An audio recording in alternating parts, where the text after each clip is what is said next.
Well, in his speech, Joe Biden vowed to call out hate, extremism and violence. Yet the very city from where he spoke had just been overrun by lawlessness, vile racism and anarchy.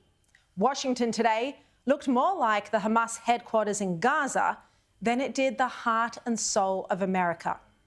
Hamas supporters, and we have to repeat that seriously, Hamas supporters. How can they even be supporters for the gun-toting monsters who behead, rape and slaughter innocent families?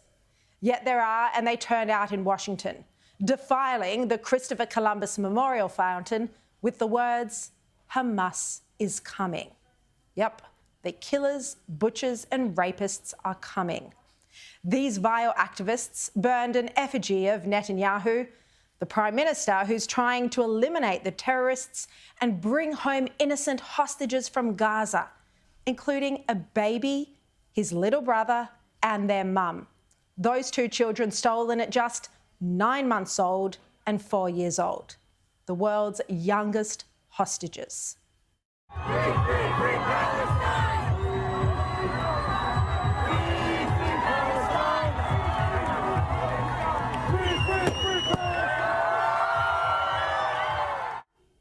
The pro-Palestinian activists burned the American and Israeli flags while waving the green Hamas flag and chanting, "From the river to the sea! From the river to the sea! Palestine will be free! Palestine will be free! Free, free Palestine! Free, free, free Palestine!" And a massive Palestinian flag, where Hamas is the current governing body, was unfurled on the street. The American flag torn down from Union Station, and instead the Palestinian flag was hoisted and flown. The Hamas supporters grew violent. They clashed with police who used tear gas to control the crowd.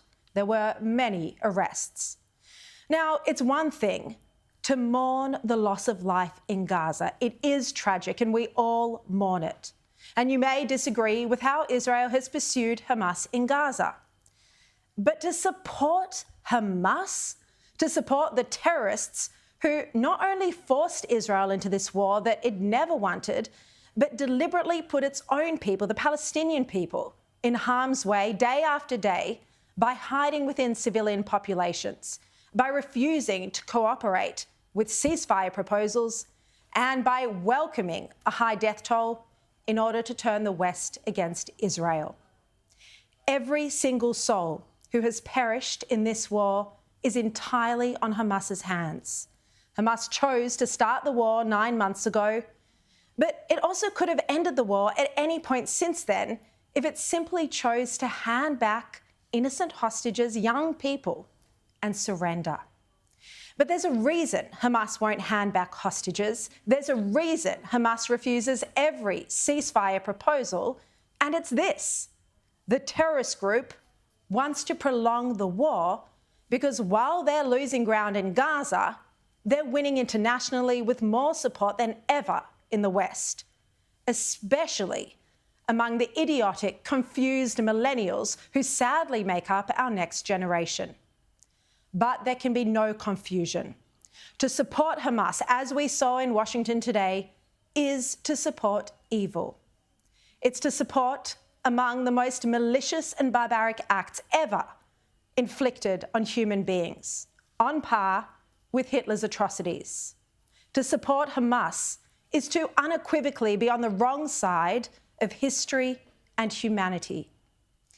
Now, Benjamin Netanyahu, unquestionably a controversial politician, loved and loathed by Israelis in almost equal measure.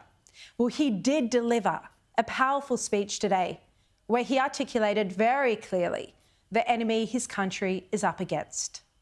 These monsters, they raped women, they beheaded men, they burnt babies alive, they killed parents in front of their children, and children in front of their parents. They dragged 255 people, both living and dead, into the dark dungeons of Gaza. The ICC is trying to shackle Israel's hands and prevent us from defending ourselves. And if Israel's hands are tied, America is next. And I'll tell you what else is next. The ability of all democracies to fight terrorism will be imperiled. That's what's on the line. And he's right. And those protesters who burned the American flag only reinforced Netanyahu's point to Congress that Israel's enemies are America's enemies. Defeating our brutal enemies requires both courage and clarity.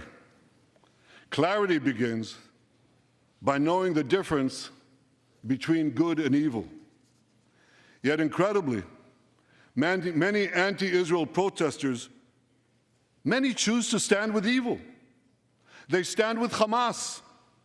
They stand with rapists and murderers. They should be ashamed of themselves. So as this debate heats up internationally, including in Australia, let's be very clear. Israel is trying to eliminate the terrorists who killed entire families and stole hostages. There could be no other response than to eliminate the terrorists, much the same way that America went after Osama bin Laden and the other perpetrators of 9/11. Much the same way the Allies destroyed the Nazis in World War II, despite the heavy loss of life. And there were an estimated 40 million civilians killed in the World War. No civilised government would abandon 250 innocent citizens, including, as I said, a baby and his 4-year-old brother, to the grips of armed terrorists. Any rational person would agree that that notion is intolerable and impossible. Yet the scenes on the streets of Washington today show us that the longer this war wages on, the more the woke brigade find a reason to condone terrorism and find excuses for anti-Semitism.